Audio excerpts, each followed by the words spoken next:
पवित्र श्रीमद् भागवत गीता, पवित्र चारों वेद, पवित्र कुरान शरीफ, पवित्र बाइबल, पवित्र गुरु ग्रंथ साहिब, पवित्र कबीर साहिब की वाणी में छुपे हुए गूढ़ रहस्य अर्थात तत्व को जानने के लिए कृपया अवश्य सुनिए जगत गुरु तत्वदर्शी संत रामपाल जी महाराज के मंगल प्रवचन। परमात्मा कहते सूक्ष्म वेद में हिरण्यकशिपु छाती तड़वाई, हर ब्राह्मण बाणा और कर्म कसाई।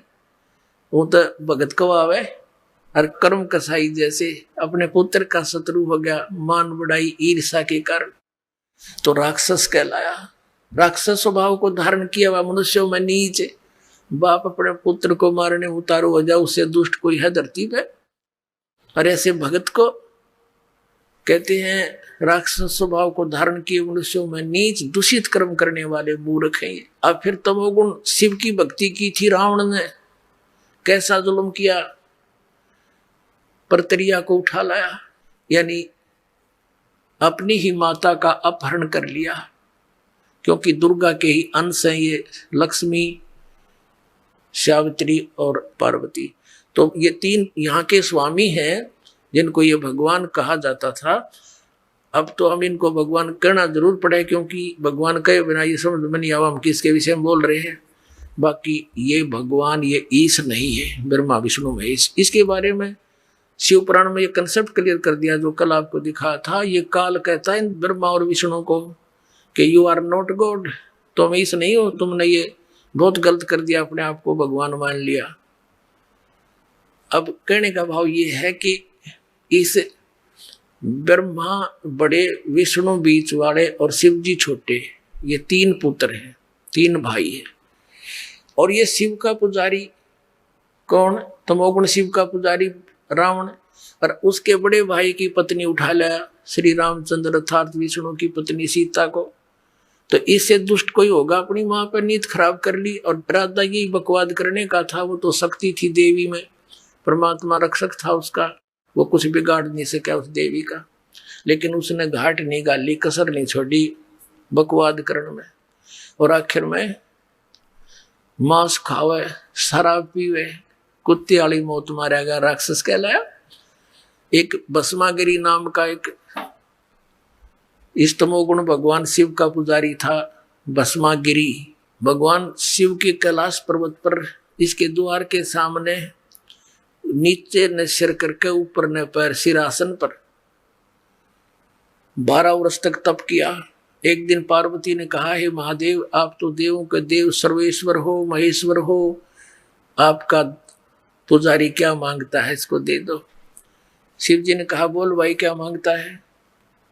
उसने कहा, जी मुझे वरदान दे दो, वचनबद्ध हो जाओ तब मांगू। शिव जी ने कहा, चलो भाई मैं वचनबद्ध हो गया, मांग क्या मांगता है?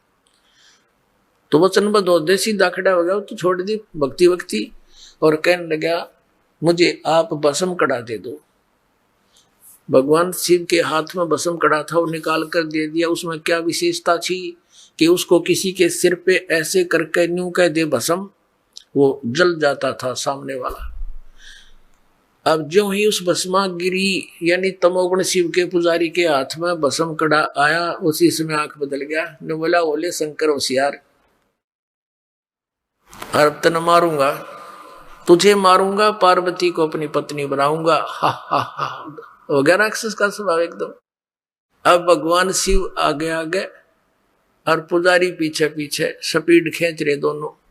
अब पुजारी ने तेने सोची थी वो मर जा, जो बटनटा कटेगा सदा का काम साफ हुआ तेरा।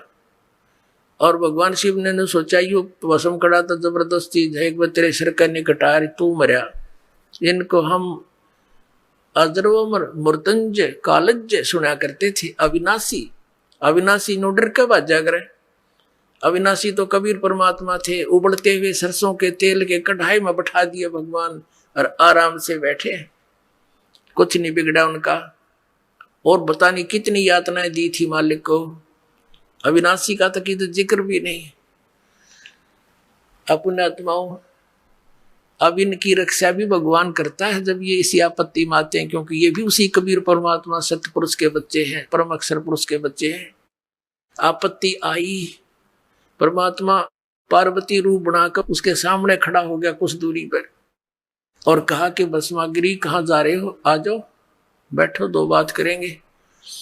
अब भस्मागिरी ने सोचा डट जा, पार्वती के लिए तो खड़ा कर ही रहा था, वो वहां खड़ा हो गया और पार्वती कहने लगी कुछ डांस वांस करके दिखा मैं, ताकि कुछ तेरे अंदर गतिविधि देखूं। तो वो कहने लगा जी मैं तो तपस्वी आदमी हूँ, डांस डांस को देख रहा को नहीं। पार्वती कहने लगी ला मैं सिखाऊं तेने। पार्वती रूप में परमात्मा कहते हैं कैसे कर, इस हाथ ने ऐसे कर, पैर ने ऐसे कर। जिस हाथ में कड़ा था उसको न बोली और कर, ऊपर सिर पा लिया, जब कह दिया भस्म, भस्मागिरी मर गया, भस्म हो गया, नष्ट हो गया, जल गया। वो उस कड़े को उठाकर भगवान विष्णु रूप धारण करके, वो परम अक्षर ब्रह्म विष्णु रूप धारण करके शिव जी के आगे जाके खड़ा हो गया और कहा कहाँ चले भोलेनाथ। भगवान शंकर कहने लगे भाज ले विष्णु, बात बिगड़ गई। अब क्या हो गया, अब भस्मागिरी ने मेरे भस्म कड़ा ले लिया और मेरे पीछे पड़ रहा है। भगवान बोले ये देखो ये कड़ा तेरा मेरे पास है। तो आप कैसे ले आए? कि मैंने वो मार दिया। कैसे मार दिया? फिर सारी डिटेल बताई। जब उनका दिल डटया तो वापस आकर राख देख ली ना भस्मागिरी की। जब शिव जी का कलेजा धड़कना बंद होया, कलेजा धड़कना जब बंद हुआ, दिल पुणात्माओं हम इनको अजर अमर कहा करते थे।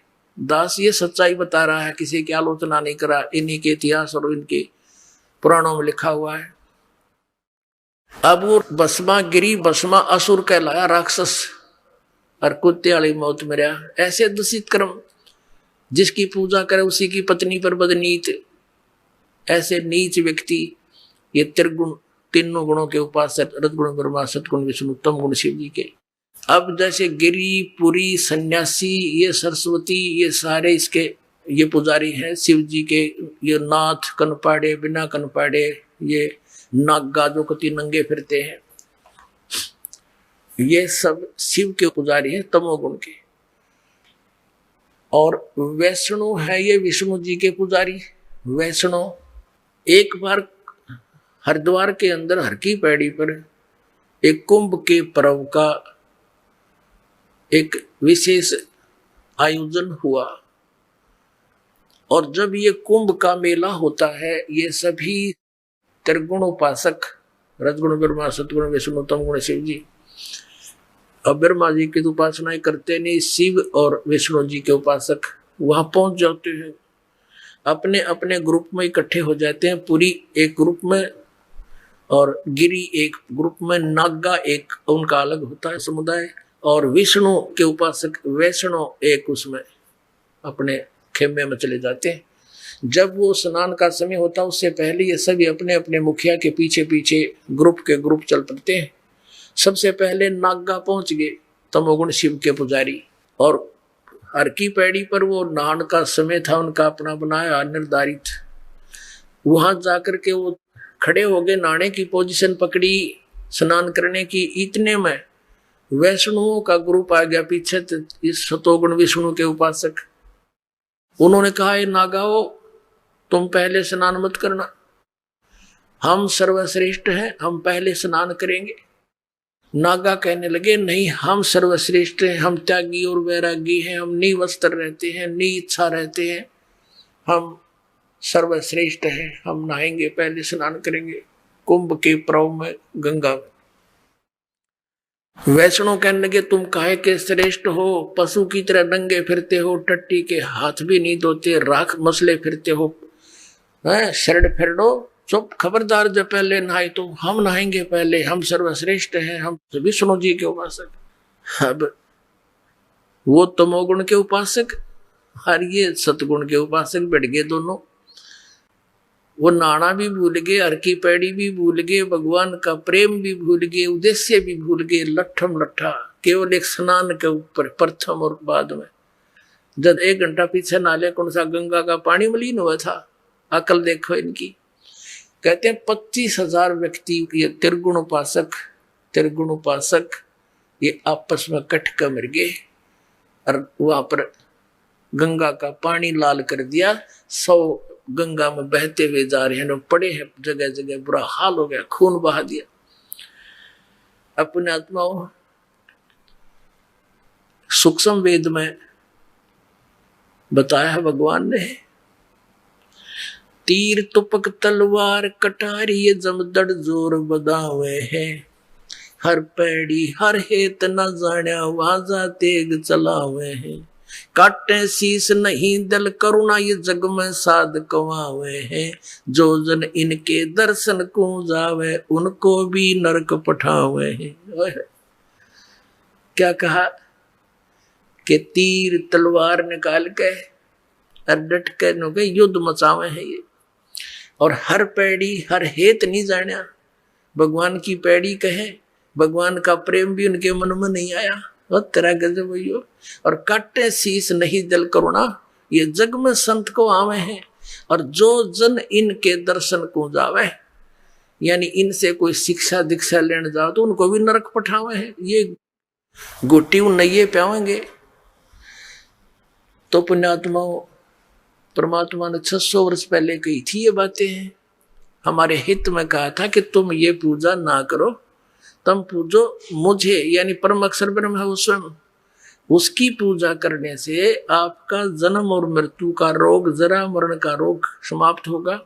इस जीवन में जो भी आपके प्रारब्ध में, आपके भाग में कोई ऐसी दुर्घटना, कोई अकाल मृत्यु या कोई भी आपदा होगी वो भी टलेगी, लेकिन उस समय इन त्रिगुण उपासकों ने, इन हमारे नकली हिंदू धर्म के नकली गुरुओं ने ये कहकर के कबीर साहिब तो अशिक्षित हैं, ये क्या जाने सदग्रंथों को, इसकी बातें मत मानना, और उसका खामियाना आज तक भुगत रहे हैं उस अशिक्षा का। आज परमात्मा ने पहले हमें शिक्षित किया आप जी को, फिर दास की सेवा दे दी, अराध वही ज्ञान है, वही समाज है, सहर स्वीकार कर रहा है। एक बार इनका आग लगी थी, क्रोथा कांड करवा दिया था इन्होंने, और इसी कारण से नाचारियों ने, नकलियों ने, कि ताकि इनकी पोल ना खुल है, बेइज्जती ना हो जा, जनता से भाड़ में जाओ, इनकी दुकान चलती रहे, इनका ये उद्देश्य था। इतना बदनाम कर दिया इस दास को कि घर वाले भी मुंह मोड़ सकते थे, जब सत्य से परिचित ना होते, शिष्यों का तो कहना क्या। लेकिन एक भी टस से मस नहीं हुआ, क्योंकि वो ऐसे घुट्टी प्यार रखी थी ज्ञान की, उनको सच्चाई की, तो वो कैसे दूर जा सकते हैं। शीश देने को तैयार हो गए कि हमारे साथ कुछ भी बने, सच्चाई यही है, और आज उसका परिणाम आप देख रहे हो। पूरे विश्व में ये ज्ञान फैल रहा है पुण्यात्माओं, वो सच्चाई जो 600 वर्ष पहले भगवान ने बोली थी, आपको थोड़ी सी झलक दिखाते हैं। 600 वर्ष पहले परमात्मा सतपुरुष परम अक्षर ब्रह्म ने स्वयं आकर सतलोक से और ये सच्चाई लिखी थी, 3 देव की जो करते भक्ति उनकी कदे ना हो मुक्ति, गुण तीनों की भक्ति में ये भूल पड़ो संसारे, कह कबीर निज नाम बिना कैसे उतरो पार। असली नाम बिना, सही भक्ति बिना कैसे पार उतरोगे। देखिएगा, ये है कबीर सागर, ये कबीर सागर है, ये ग्रंथ पूरा देखिएगा, ये पूरा कबीर सागर है। और इसका हम देखते हैं ये कहाँ से छपा है। ये कबीर सागर संपूर्ण 11 भाग, खेमराज श्री कृष्णदास प्रकाशन, बंबई। इसके कौन है? कबीर पंथी भारत पथिक युगलानंद बिहारी द्वारा परिष्कृत यानी संशोधित है। ये मुद्रक है एवं प्रकाशक है खेमराज श्री कृष्णदास, अध्यक्ष श्री वेंकटेश्वर प्रेस, खेमराज श्री कृष्णदास मार्ग, मुंबई। इसके हम आपको ले चलते हैं। ये है ज्ञान बोध और बोध सागर। ज्ञान बोध तो चैप्टर है, बोध सागर खंड है 21 पृष्ठ पे। ये 21 पृष्ठ ब्रैकेट में इनके, ये तो हमने अपनी सुविधा अनुसार लगा रखे जानने के लिए। अब परमात्मा ने अपनी प्यारी आत्मा धर्मदास जी से कहा था, धर्मदास ये जग बोरा ना, कोई न जाने पद निर्वाण। निर्वाण माने मोक्ष मार्ग से कोई परिचित नहीं है धर्मदास जी। अब क्या बताया है, यही कारण मैं कथा पसारा, जग से कहिए वो राम नियारा। राम है, ये नाम नहीं है। यही ज्ञान जग जीव सुनावो, सब जीवों का भरम नसाओ। अब मैं तुमसे कहूं चिताई, तेरे देवन की उत्पत्ति भाई। कुछ संक्षेप कहूं गहुराई, सब संशय तुमरे मिट जाई। कहता कुछ संक्षेप पर मैं बता दूंगा, उस समय तेरी बात बन जाएगी। भरम गए जग वेद पुराना, आदि राम का भेद न जाना। यू आदि राम है। राम राम सब जगत बखाने, आदि राम कोई बिरला जाने। ये राम शब्द है, यहाँ पर नाम नहीं है। ज्ञानी सुने, जो मैं बताने जा रहा हूं धर्मदास, जो ज्ञानी सुनेगा वो तो कहेगा बस सच्ची है कथी, सारे प्रमाण है। ज्ञानी सुने सो हृदय लगाई, मूर्ख सुने तो गम न पाई। अब क्या बताने चले हैं? ब्रह्मा विष्णु महेश के माता पिता बताता हूं। माँ अष्टंगी पिता निरंजन, ये जमदारुण वंशन अंजन। पहले कीन निरंजन राई, पीछे से माया उपजाई। परमात्मा ने पहले यानी कबीर साहब ने खुद पहले ज्योति निरंजन की उत्पत्ति की और पीछे से दुर्गा की। माया रूप देख अति शोभा, देव निरंजन तन मन लोभा। कामदेव धर्मराय सताए, देवी को तुरंत दरखाए। पेट से देवी करी पुकारी, साहेब मोहे करो उबारी। टेर सुनी सतगुर तय आए, अष्टंगी के बन छुड़वाए। यहाँ है टेर सुनी तहाँ हम आए। ये कबीर पंथियों ने थोड़ा बहुत इसमें फेरबदल कर दिया, क्योंकि ये कबीर साहब को सतगुरु मानते हैं, भगवान नहीं मानते कबीर पंथी, ये नकली। अब 22 पृष्ठ पे, धर्मराय को हिकमत कीना, नख रेखा से भग कर लेना। परमात्मा बता रहे हैं कि इस काल को धर्मराय भी बोलते हैं। यूं कहता मैं धर्म का राज करूंगा, इसलिए इसको धर्मराय कहा। इसने अपने नाखनों से स्त्री इंद्री बनाई दुर्गा के। धर्मराय करे भोग विलासा, माया को रही सुआसा तबासा। 3 पुत्र अष्टंगी जाए, ब्रह्मा विष्णु शिव नाम धराए। 3 देव विस्तार चलावे, इनमें यो जग धोखा खावे। पुरुष गम कैसे कोई पावे, काल निरंजन जग भरमावे। 3 लोक अपने सुत दीन्या, सुन निरंजन बासालीन्या। पुत्रों को देकर 3 लोक, ये पृथ्वी लोक, पाताल लोक और स्वर्गलोक। कहता आप सुन में सबसे ऊपरले स्थान पर जाकर गुप्त रहता है, जिसको काशी कहते हैं, काशी बोला ये। 3 देव सो उसको ध्यावे, निरंजन का वो पार न पावे। ब्रह्मा विष्णु महेश ये भी भक्ति करे निरंजन की, उनको पता नहीं चला। ब्रह्मा विष्णु शिव नहीं बचाए, सकल खाए पुन दूर उड़ाए। इनको भी मारेगा और खाएगा, इनकी भी जन्म और मृत्यु होती है ब्रह्मा विष्णु महेश की।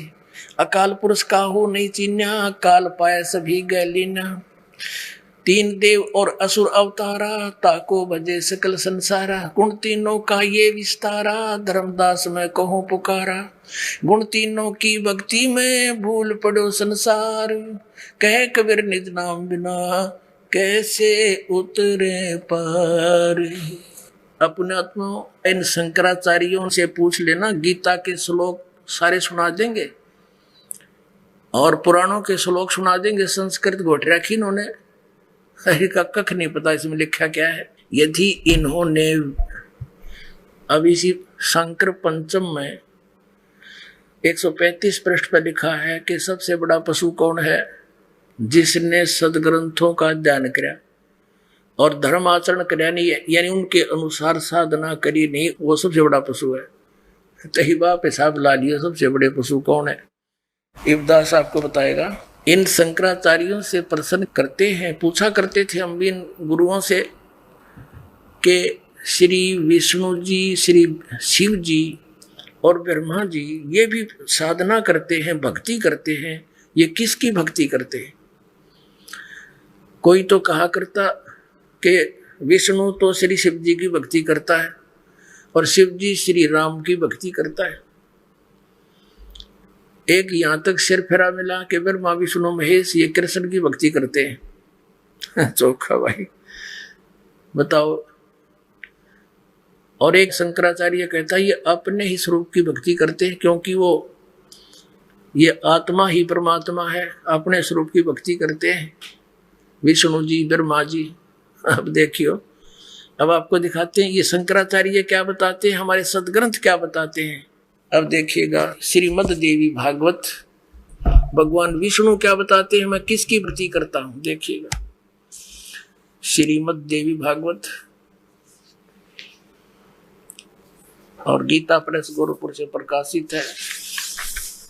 इसके संपादक सचित्र मोटा टाइप, केवल हिंदी। हनुमान प्रसाद पोदार चिमनलाल गोस्वामी इसके संपादक हैं।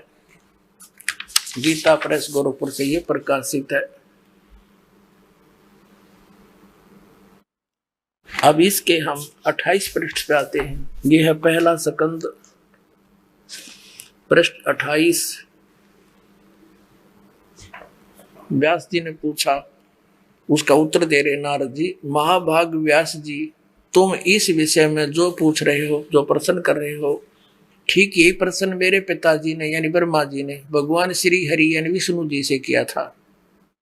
देवादि देव भगवान जगत के स्वामी हैं। लक्ष्मी जी उनकी सेवा में उपस्थित रहती हैं। दिव्य कौस्तुभमणि उनकी शोभा बढ़ाती है। वे शंख चक्र गदा लिए रहते हैं, पीतांबर धारण करते हैं, 4 भुजाएं, वक्षस्थल पर श्री वस्त्र का चिन्ह चमकता रहता है।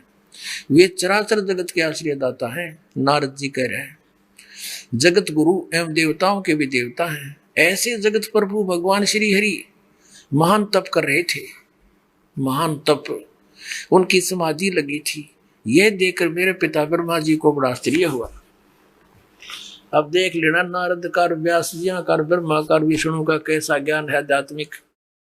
अतः उन्होंने उनसे जानने की इच्छा प्रकट की। ब्रह्मा जी ने पूछा, प्रभु आप देवताओं के अध्यक्ष, जगत के स्वामी, भूत भविष्य एवं वर्तमान के सभी जीवों के एकमात्र शासक हैं।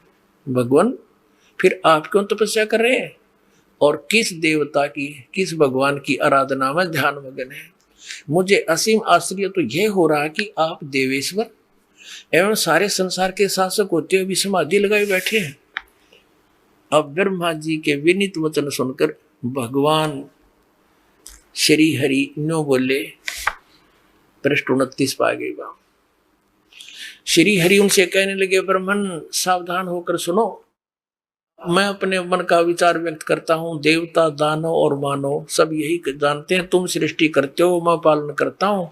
शंकर संहार किया करते हैं। किंतु फिर भी वेद के पारगामी पुरुष अपनी युक्ति से यह सिद्ध करते हैं कि रचने, पालने और संहार करने की यह योग्यता जो हमें मिली है उसकी अधिष्ठात्री शक्ति देवी है यानी दुर्गा है। वे कहते हैं कि संसार की सृष्टि करने के लिए तुम में राजसी शक्ति का संचार हुआ। ब्रह्मा हो गया रजगुण और मुझ में सात्विक शक्ति मिली है तो विष्णु है सतगुण और रुद्र में तामसी शक्ति का आविर्भाव हुआ है, ये शिव हो गया तमोगुण। तो उस शक्ति के अभाव में तुम इस संसार की सृष्टि नहीं कर सकते, मैं पालन करने में सफल नहीं हो सकता और रुद्र से संहार कार्य भी होना संभव नहीं।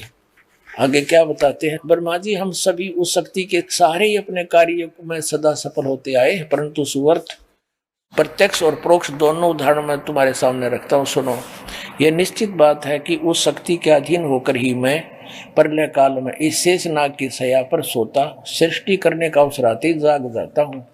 मैं सदा तप करने में लगा रहता हूँ। उस शक्ति के शासन काल से कभी मुक्त नहीं रहता। कभी अवसर मिला तो लक्ष्मी के साथ सुख पूर्वक समय बिताने का सौभाग्य प्राप्त होता है। मैं कभी तो दानों के साथ युद्ध करता हूँ। अखिल जगत को भय पहुंचाने वाले दैत्यों के विकराल शरीरों को शांत करना मेरा परम कर्तव्य हो जाता है। और फिर यहाँ निचोड़ कर दिया अपने अध्यात्म ज्ञान का विष्णु जी ने, मुझे सब प्रकार से शक्ति के अधीन होकर रहना पड़ता है। उन्हीं भगवती शक्ति का मैं निरंतर ध्यान किया करता हूँ। ब्रह्मा जी, मेरी जानकारी में भगवती शक्ति यानी दुर्गा से बढ़कर कोई भगवान नहीं, कोई देवता नहीं। अपने आत्माओं, अब ये शंकराचार्य हमारे धर्मगुरु कहते हैं विष्णु जी तो ध्यान करे है श्री राम का, राम ध्यान करे है शंकर का, या शंकर जी ध्यान करे विष्णु का। किसी ने पूछा कि ब्रह्मा विष्णु महेश किसकी साधना करते? एक शंकराचार्य कहता है कि श्री राम का ध्यान धरते हैं और एक कहता है ये अपने स्वरूप का ध्यान करते हैं। और ये देवता क्या कहते हैं, हमारे पवित्र पुराण क्या कहते हैं, जिनको शंकराचार्य जी सच्चा मानते हैं कि ये पुराण सत्य है, ये क्या बताते हैं कि भगवान विष्णु कह रहा है मैं दुर्गा का ध्यान करता हूँ, उसकी भक्ति करता हूँ और इससे बढ़कर और कोई भगवान मुझे पता नहीं।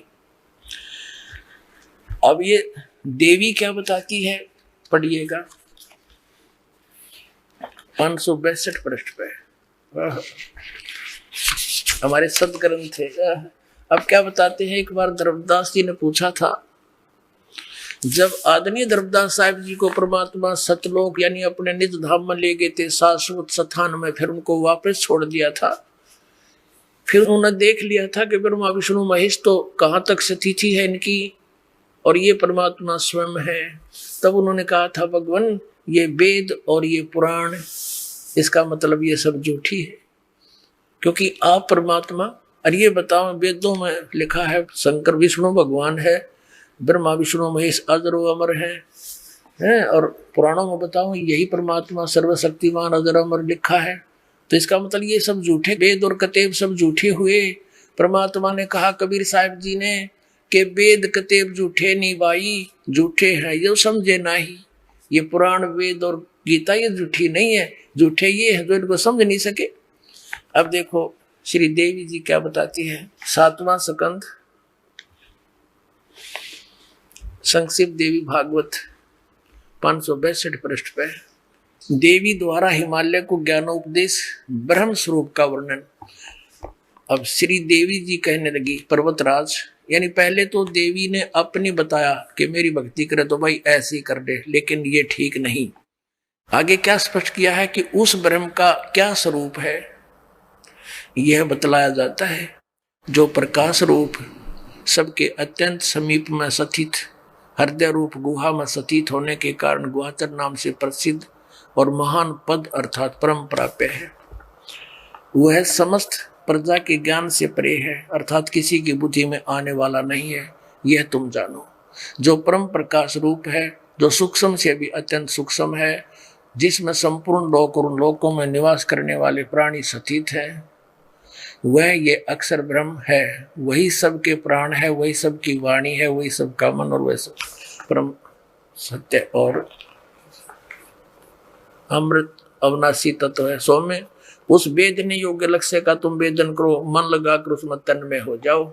सौम्य उपनिषद में कथित महान अस्त्र धनुष लेकर उस पर उपासना द्वारा तीक्ष्ण किया हुआ बाण संधान करो, फिर भावनागुत चित्त द्वारा उस बाण को खींचकर उस अक्षर रूप ब्रह्म को ही लक्ष्य बनाकर वेदन करो।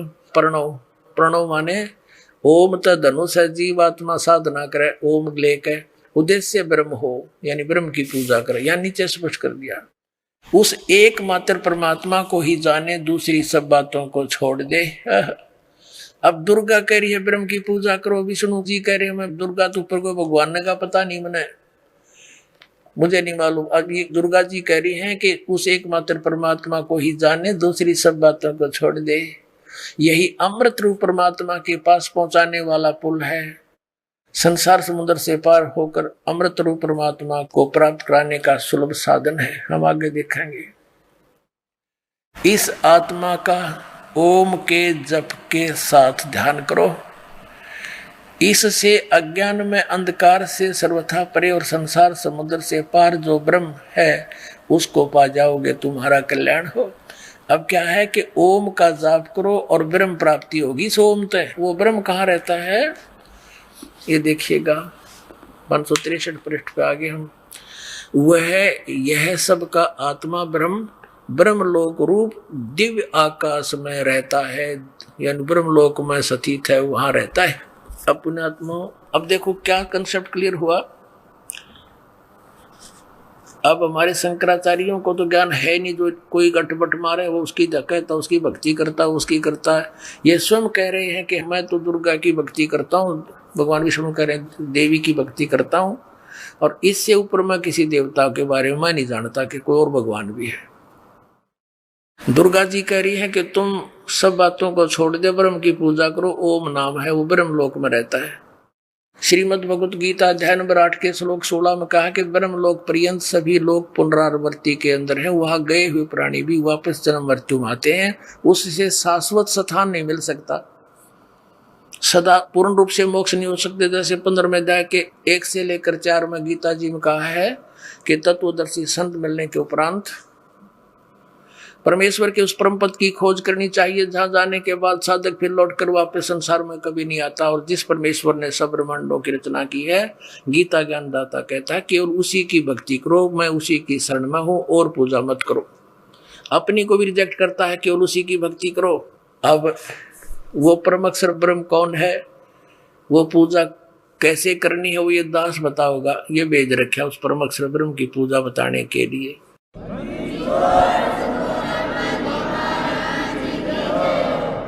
अपने आत्माओं सत्संग तो बहुत करने को दिल करता है, परंतु गर्मी का मौसम है, सर्दियों में तो कई कई घंटे लगे रहता था दास साहब को या घूटी पिलाने के लिए। पुण्यात्माओं, आप बच्चे हो और ये दास, जैसे आप तो ऐसे बच्चे हो जैसे जब बच्चे को भूख लगती है, वो खेल रहा होता है गली में, माता को पता होता है कि मेरे बच्चे को भूख लग आई होगी, उसको लावेगी उठा के गली में थे और फिर दूध पियावेगी। वो दूध पीता पीता भी न सोचे एक बार छोड़ दे माँ फिर खेलने जाऊं, यानी दूध पीता पीता भी न दूध पी के फिर भाग दे। और माँ उसने सीने का लगाओगी, बेटा ले पी थोड़ा सा और पी जा। और वो ने सोचे छोड़ते ही भाग लो खेलन के, फिर वो प्या के छका के न छोड़ दे ले तू खेल भी आई। तो पुण्यात्माओं, ये आत्मा की खुराक है जो आपको ये दास उस सत्यनारायण कथा को सुना रहा। सत्यनारायण माने अविनाशी परमात्मा। ये श्री विष्णु जी को सत्यनारायण बताया करते हमने, और शंकर जी को अजरो अमर। ये तो अज्ञान भरा करते हमारे अंदर। तो ये दास आपको इस सत्संग के माध्यम से परमात्मा की आत्मा, आप उसके बच्चे हो और दास आपके लिए बना दिया। यू एक दाई आया समझ लो, और आप यहाँ बुलाए जाते हो, आपको अमृत दूध पिलाया जाता है और पीते ही आप फिर भाग जाते हो, क्योंकि छका दिए। 10-15 दिन खूब आप तरफ रहोगे, फिर आपको बुलाया जाता है, कहकर बुलाया जाता है कि ऐसे नहीं आओगे तो अच्छा नहीं रहेगा है। और फिर आप आते हो, दूध से आपको छिका देते हैं। यहाँ बैठे बैठे भी आपने सोचो कल वो करना, कोई बात ना, वो भी कराइयो, फिर दूध भी पी जाइयो। बोलो सतगुरुदेव।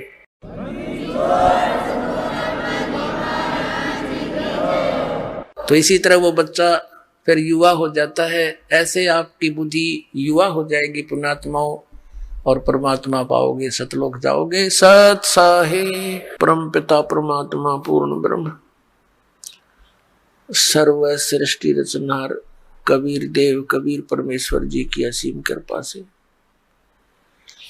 आप पुण्यात्माओं को ये सुअवसर प्राप्त हुआ कि आप सत्संग सुन रहे हैं। पुण्यात्माओं, हम बहुत भयंकर लोक में अपना टाइम पास कर रहे हैं, और जिस लोक में हम रह रहे हैं यहाँ का जो रब है, भगवान है, गॉड है, यहाँ का जो स्वामी है, ये एक खलनायक समझ लो। इसका प्रत्येक काम धोखे से विवश करके ये हमसे करवा रहा है। हम यहाँ के रहने वाले नहीं हैं, ये सबसे घटिया स्थान है जिस लोक में हम रह रहे हैं। लेकिन इस लोक में एक ही हमारे लिए गोल्डन चांस होता है कि जिस समय हमें मनुष्य शरीर प्राप्त होता है और उस समय ये तत्व ज्ञान हमें मिल जाए जो आज आपको प्राप्त हो रहा है। वैसे तो ये परमात्मा ने 600 वर्ष पहले कबीर साहब जी ने, कबीर देव जी ने 600 वर्ष पहले हमें प्राप्त कराया था, लेकिन ये हमें प्राप्त नहीं हुआ। क्यों नहीं हुआ? क्योंकि हमारे जो धर्म गुरु थे, पवित्र हिंदू धर्म के जो धर्म गुरु थे, वो नकली थे, वो डुप्लीकेट थे, वो शास्त्रों से अनभिज्ञ थे, तत्व ज्ञान से वो अपरिचित थे। परमात्मा हमें वही ज्ञान सुनाया करते थे जो आज आपके समक्ष ये दास सुना रहा है। लेकिन इन स्वार्थी व्यक्तियों ने, तत्व ज्ञानहीनों ने परमात्मा के उस सत संदेश को हम तक पहुंचने नहीं दिया। इन्होंने हमारे साथ एक शत्रु का रोल किया और काल के दूत का काम किया। परमात्मा बड़े दयालु हैं। जैसे आपको पहले भी सत्संग में सुनाया, परमात्मा से इस काल भगवान ने पहले तो वर मांग लिया, वचनबद्ध कर लिया कि आप मुझे कुछ सुविधाएं और दे दो, मेरे लोक में कम है। तब परमात्मा वचनबद्ध हो चुके तो काल भगवान ने क्या मांगा था कि 3 युगों में जीव कम ले जाना और चौथा युग जब कलयुग आवे तब तव शरण जीव बहु जावे। ऐसा वचन हर मोय दीजे तब गमन संसार ही कीजे। पुण्यात्माओं, परमात्मा ने कहा था ठीक है, कलयुग में मैं अपनी आत्माओं को निकालूंगा और जब 5505 वर्ष कलयुग बीत जाएगा तब मैं अपना एक अंश भेजूंगा, अपना दास भेजूंगा, अपना कृपा पात्र भेजूंगा और तत्व ज्ञान को अपने बच्चों तक पहुंचाऊंगा।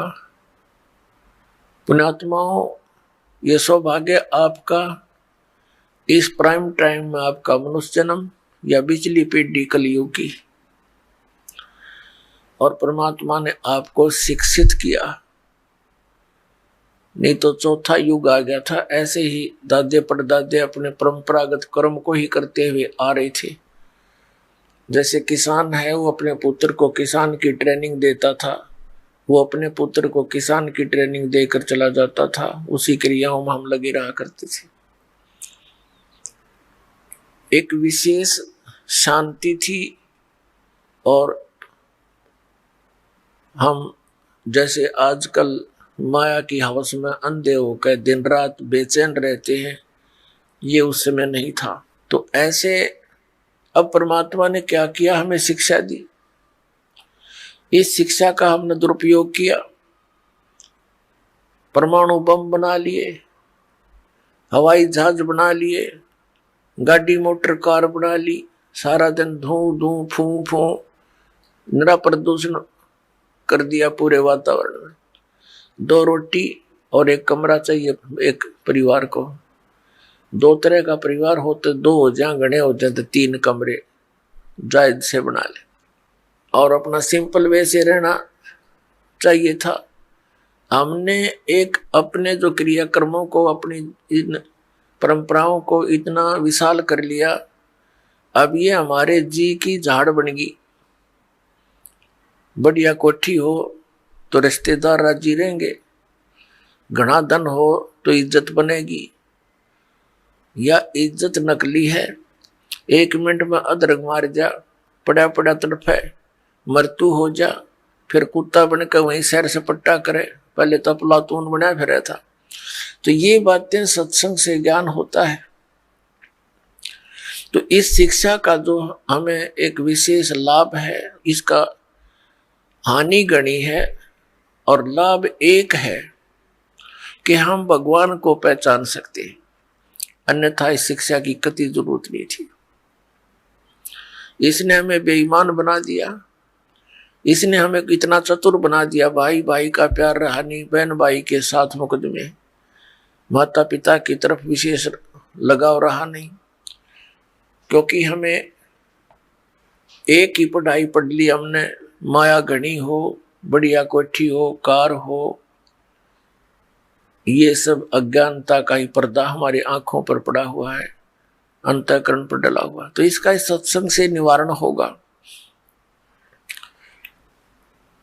तो पुण्यात्मा, पहले हमारे पूर्वज शिक्षित थे और जिनको हम अपने धर्मगुरु मानते थे, ये केवल अक्षर ज्ञान अवश्य रखते थे लेकिन सदग्रंथों से अपरिचित थे। तो पुण्यात्मा, परमात्मा प्रत्येक युग में आते हैं और अपना ये तत्व ज्ञान जो 5वां वेद ये सुनाते हैं। अब जब परमात्मा ने उस 5वें वेद में आकर बताया है अपनी प्यारी आत्माओं को मिलते हैं जो उनके बहुत कृपा पात्र होते हैं। वैसे तो उनके सभी ही प्रिय हैं, चींटी से लेकर हाथी तक, रंग से लेकर राजा तक, हम एक ही परम पिता के बच्चे हैं। चाहे किसी मजहब धर्म से हम संबंधित रखते हो, लेकिन हमारा मूल पिता एक ही है। वो कबीर देव है, वो परम अक्षर ब्रह्म है, वो हमारा जनक है। यहाँ तो हम काल के अधीन होकर के इसके संकेत से अब हम नाच रहे हैं। उस परमेश्वर के सभी वैसे तो बच्चे हैं, लेकिन पिता अपने उस बच्चे को ही घर का कारोबार संभलवाता है जो संभालने योग्य होता है। उसी को अपनी तजूरी यानी सेफ की चाबी देता है जो उस धन को संभाल सके।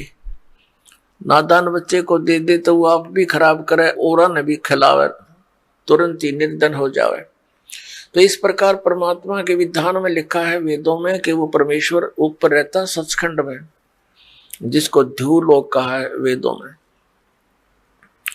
और वहां मनुष्य दृश्य है वो, लेकिन उसका शरीर बहुत तेजों में है। वहां से जब नीचे आता है तो अपने रूप को सरल कर लेता है, हल्का तेज पुंज का बना लेता है, और वहां सह शरीर आता है और नीचे अपनी अच्छी आत्माओं को मिलता है। ये पांचवा वेद वाला ज्ञान उनको सुनाता है। उनमें से कौन कौन है जो दास को अब कलयुग के अंदर पता है कि किन किन को परमात्मा अपने विधान अनुसार मिले। आदरणीय धर्मदास साहिब जी बांधवगढ़ वाले, आदरणीय मलुकदास साहिब जी, आदरणीय दादू साहिब जी, आदरणीय नानक साहिब जी जो सिख धर्म के प्रवर्तक माने जाते हैं, आदरणीय गरीबदास साहिब जी गांव छुडानी जिला दद्दर हरियाणा वाले, आदरणीय घीसा दास साहिब जी गांव खेखड़ा उत्तर प्रदेश जिला मेरठ। इन पुण्यात्माओं को परमात्मा आकर मिले। ऋग्वेद मंडल नंबर 9 सूक्त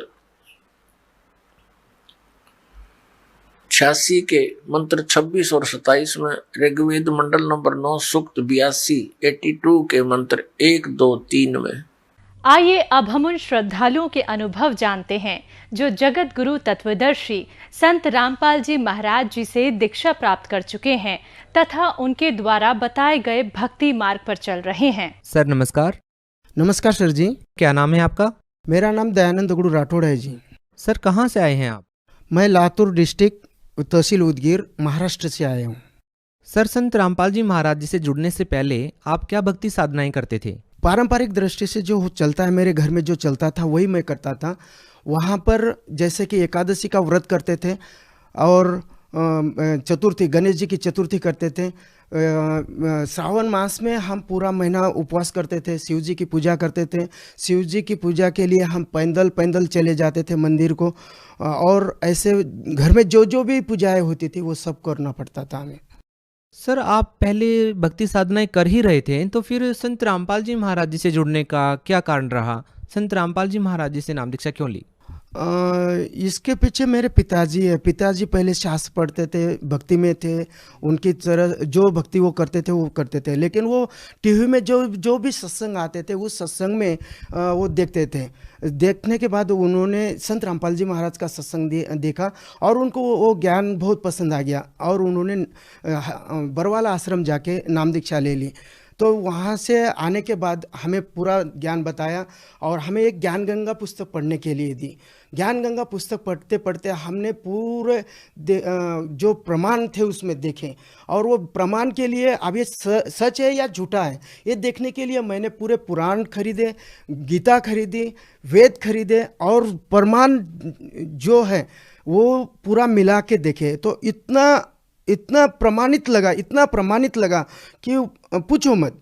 तो वो प्रमाण जो है इतने अच्छे लगे तो मेरा पूरा मन जो है उस तरफ भाग गया और मैं इसी तरह संत रामपाल जी महाराज की शरण में आने को तैयार हो गया। और मैं 2 नवंबर 2013 को बरवाला आश्रम पहुंच गया पिताजी के साथ। सर देखिए, आपका कहना ये है कि संत रामपाल जी महाराज जी से नाम दीक्षा आपने तब ली है जब आपने शास्त्रों का मिलान किया है। तो हम भी आपसे ये जानना चाहते हैं कि संत रामपाल जी महाराज जो भक्ति बता रहे हैं वह अन्य जो दूसरे संत भक्ति बता रहे हैं उन भक्ति साधनाओं में आपने क्या अंतर पाया? सर, जो हम पहले भक्ति करते थे वहाँ पे उसको कोई प्रमाण नहीं था, मनमानी था।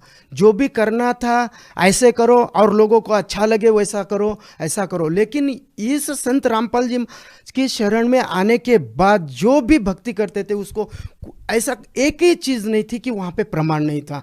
सब जगह जहाँ पर भी देखो, जहाँ पर भी देखो, कहीं पे भी देखो, वहाँ पे प्रमाण मिल रहा था। जो भी भक्ति जैसी भक्ति बताते हैं वहाँ पे पूरी भक्ति को प्रमाण ही सहित है। सर, हमेशा से ही ये सुना है कि परमात्मा निराकार है, लेकिन संत रामपाल जी महाराज कहते हैं कि परमात्मा साकार है। सर, इसका क्या प्रमाण दिया संत रामपाल जी महाराज ने? सर, अपने वेदों में प्रमाण है, वेद में प्रमाण है कि परमात्मा सशरीर है, वो राजा जैसा है, वो सिंहासन बैठा है। इस पर से यह सिद्ध होता है कि वह परमात्मा सशरीर है। कुरान शरीफ में बताया गया है कि वो 6 दिन में सृष्टि बनाई, 7वें दिन तख्त पे जा विराजा। तो विराजा बोले कि वो बैठा है, तो इसका मतलब वो सशरीर है, निराकार हो ही नहीं सकता। सर देखिए, आपकी बातों को सुनकर लगता है कि आपने संत रामपाल जी महाराज जी से नाम दीक्षा जो ली है काफ़ी सोच समझ के ली है, शास्त्रों का मिलान आपने किया है। सर, एक जो भक्त होता है वो आध्यात्मिक लाभ के साथ साथ में आर्थिक और भौतिक लाभ भी चाहता है। सर, इस बारे में आपका क्या अनुभव है?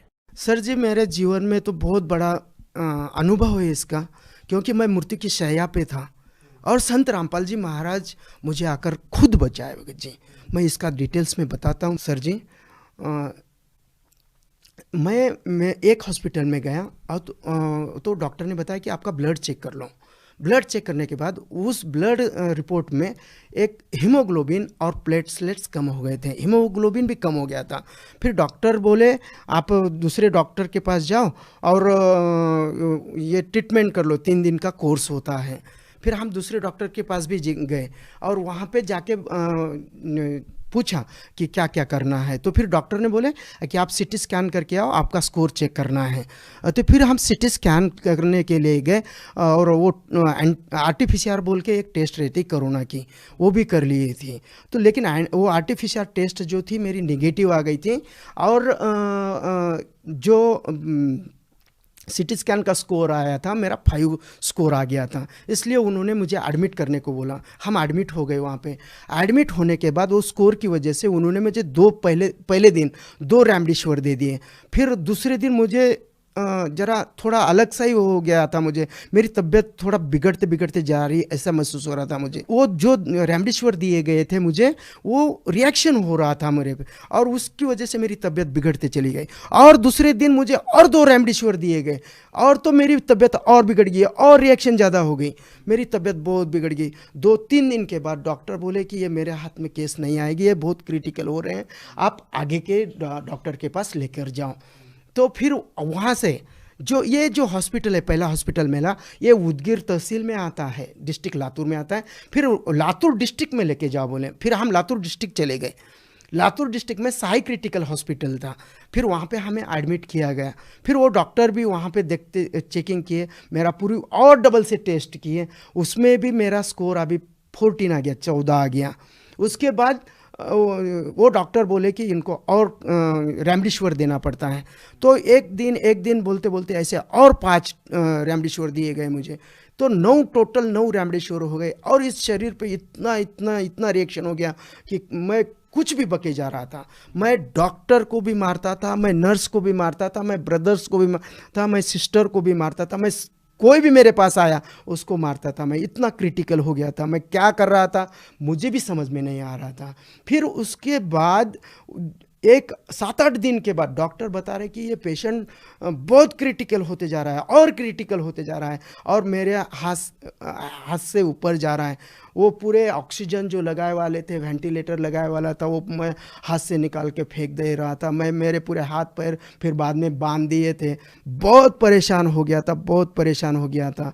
फिर वो डॉक्टर बोले कि इनको अगले हॉस्पिटल आपको जहाँ पे लेके जाना है वहाँ पे लेके जाओ, हमें कोई इसमें ये पेशेंट को हम अच्छा नहीं कर सकते, हमारे बाहर के केस हैं, बहुत क्रिटिकल है। तो फिर बाद में वो एडजस्ट करके उन्होंने ये मुझे एम्बुलेंस करा दी और हैदराबाद रेफ़र कर दिए, आगे भेज दिए हैदराबाद को। हैदराबाद नर्सिंग होम में एडमिट किया गया मुझे। फिर हैदराबाद वाले डॉक्टर बोलने को लग गए कि ये आपको पहला रिपोर्ट बताया, हम पहले से बता दिए, पूरी फाइल बता दी। कब मेरी % गए थे, 25% बच गए थे। मेरी ऑक्सीजन लेवल भी वहाँ पे 30 पर आ गई थी। इतना मैं क्रिटिकल हो गया था। फिर संत रामपाल जी महाराज की दया से मेरा पूरा जो भी हो रहा था वो ठीक हो रहा था। फिर बाद में उन्होंने जो ट्रीटमेंट चालू कर दी। फिर 4-5 दिन के बाद, 6 दिन के बाद मेरा जैसे डॉक्टर नज़दीक आते हैं वैसे संत रामपाल जी महाराज मेरे पास आ गए, मेरा हाथ पकड़े। पहले मैं घबरा गया कि डॉक्टर आ गए, लेकिन वो महसूस अलग ही हुआ मुझे, डॉक्टर जैसा महसूस नहीं हुआ मुझे। फिर हाथ पकड़ते ही परमात्मा ने संत रामपाल जी महाराज ने हाथ पकड़ते ही मुझे मेरा शरीर पूरा हल्का सा हो गया। हल्का होने के बाद संत रामपाल जी ने बताया बेटा आपकी तकलीफ खत्म हो गई, यहाँ से आपको कुछ भी नहीं होगा, और आशीर्वाद देके संत रामपाल जी महाराज वहाँ से चले गए। बाहर मेरी पत्नी बैठी हुई थी, उन्होंने तो आशा ही छोड़ दी थी, लेकिन संत रामपाल जी महाराज उनको भी जाके बता दिया, बेटा जाके मिल, आपके पति से मिल, वो अभी अच्छे हैं। और तो पत्नी आ रही थी तो मैं आवाज़ दे रहा था पत्नी को, तो उतने में डॉक्टर मेरे पास आ गए। और क्या हो गया? मैं बोला मैं ठीक हूँ, ये बांधो मत, मेरे हाथ वगैरह कुछ भी मत बांधो, आप जो भी ट्रीटमेंट करना चाहते हैं वो ट्रीटमेंट करो, ये कुछ भी बांधने की ज़रूरत नहीं, मैं अभी ठीक हूँ, बहुत ठीक हूँ मैं अभी। तो ठीक होने की वो फिर पत्नी को पूछे, ये पागल जैसा पहले ही कर रहे थे, आप तो ज़्यादा ही पागल कर रहे, क्योंकि मैं वहाँ पे बता रहा था कि मेरा प्रैक्टिकल है, मैं टीचर हूँ, मेरा प्रैक्टिकल है, मुझे जो ट्रीटमेंट करना है वो जल्दी से करो और मुझे छोड़ दो। लेकिन फिर मेरे पत्नी से बात हुई, वो बोले कि ये जो बता रहे वो सच है, ये इसमें कुछ भी झूठ नहीं है, हम आपको सब कुछ बाद में बता देंगे, आपकी जो ट्रीटमेंट है वो करो, वो जो बता रहे हैं वो सच बता रहे हैं।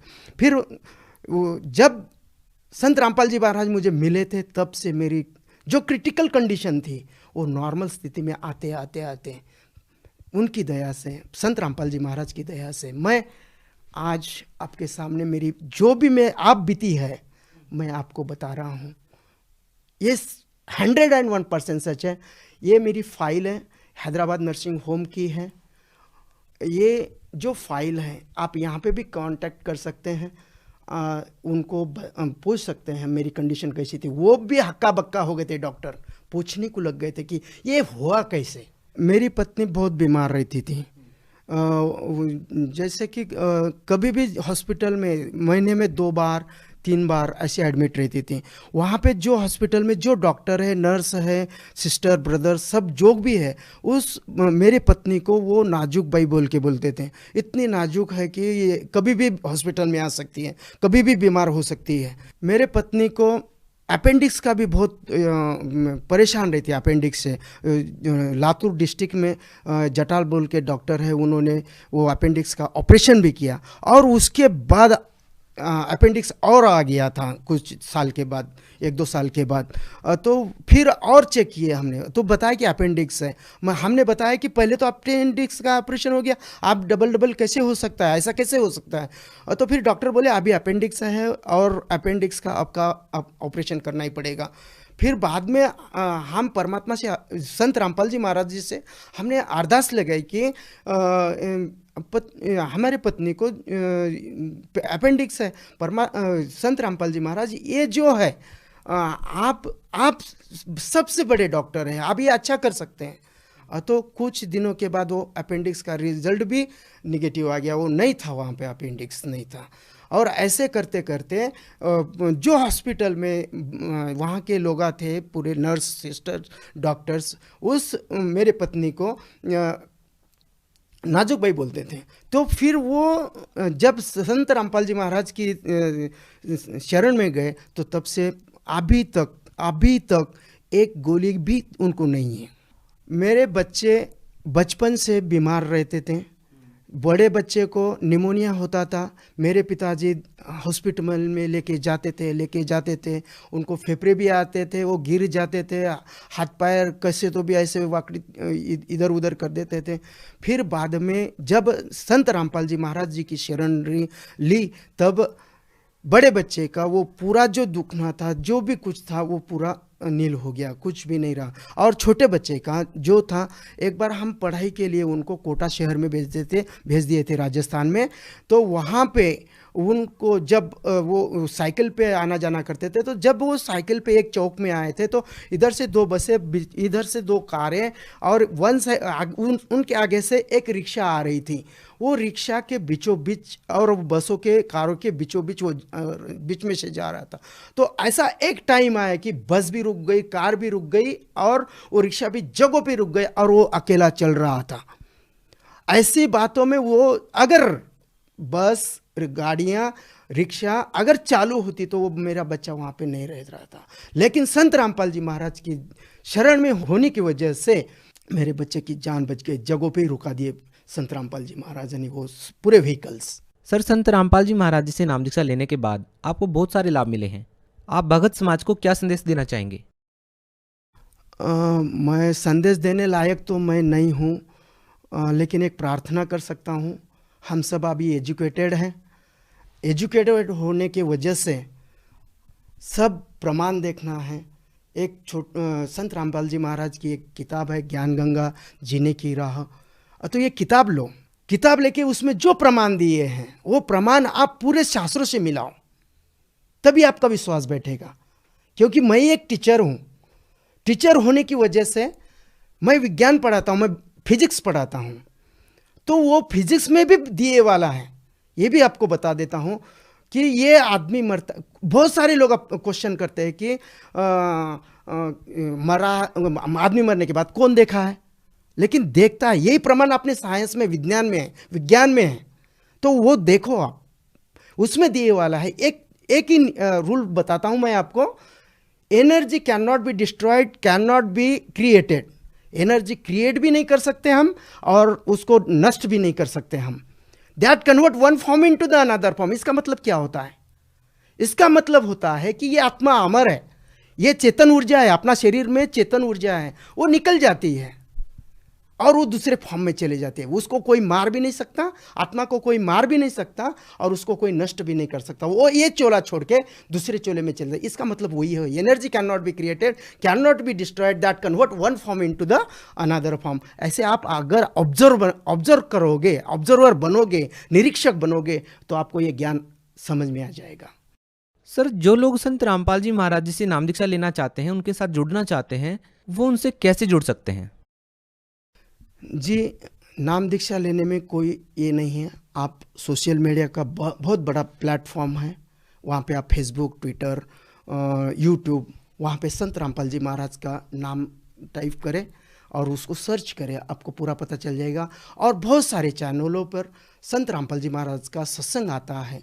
उस सत्संग पे एक कुछ नंबर्स डिस्प्ले होते हैं। उस नंबर पर आप कॉल कीजिएगा, आपको आपके ज़िले का जो नामदान सेंटर होता है वहाँ का नंबर मिल जाएगा, और नंबर आप कॉल करके आप नामदान सेंटर पहुँच जाएगा। आपकी जो भी नाम दीक्षा लेने की इच्छा है वो पूरी हो जाएगी। बहुत बहुत धन्यवाद।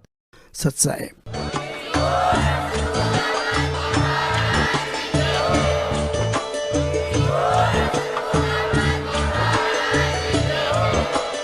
आप सुन रहे थे जगत गुरु तत्वदर्शी संत रामपाल जी महाराज जी के मंगल प्रवचन। अधिक जानकारी के लिए विजिट कीजिए हमारी वेबसाइट www.jagatgururampalji.org। संत रामपाल जी महाराज जी के शुभ आशीर्वाद से पूरे विश्व भर में 500 से भी ज्यादा नाम दीक्षा केंद्र हैं, जिन पर संत रामपाल जी महाराज जी द्वारा ऑनलाइन निशुल्क नाम दीक्षा दी जा रही है। अपने नजदीकी नाम दीक्षा केंद्र का पता करने के लिए संपर्क करें 8222880541।